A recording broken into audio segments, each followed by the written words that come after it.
Par, magluto naman tayo ng sinampalukang manok. Pas muna tayo sa tinola ngayon mga par. Tara, gawin na natin. Unang-una par, maglalagay muna tayo ng konting mantika lang. Tamang-tama lang panggisa. Una na nating igigisa itong luya natin. Medyo marami ang ginamit natin na luya dito mga par. Maglalagay din tayo dito par ng sibuyas at bawang. Sasangkutsahin lang natin yan hanggang sa lumabas na yung kanyang aroma. Maglalagay din pala tayo dito par ng 3 hanggang 5 pirasong kamatis. Sasangkutsahin mo lang din yan tapos ilalagay mo na yung 1 kilong manok natin. Hahaluin mo lang mabuti mga par, titimplahan mo din yan ng patis at paminta. Maglalagay din tayo dito ng 1 pirasong chicken cubes. Optional lang yan mga par, pwede kang hindi maglagay niyan.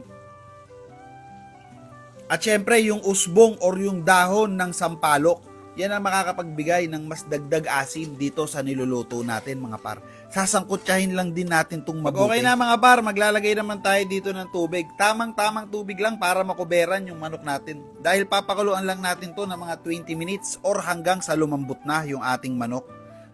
Lalagay na natin yung mga gulay natin, etong sitaw at yung siling green. Maglalagay din tayo dito par ng sinigang mix. Hahaluin lang natin mabuti mga par. Sa pagkakataong to mga par, pwede nyo tong tikman para kung may gusto kayong i-adjust, maa-adjust nyo pa. Lalagay na natin yung panghuling gulay na ilalagay natin mga par, etong kangkong. Papakuluan na lang natin to ng mga 2 minuto pa. Tapos na to mga par. Finished product na tayo mga par. Ganun lang kadali magluto ng sinampalukang manok. Salamat sa panonood mga par. Like and share naman itong video na to kung nagustuhan nyo.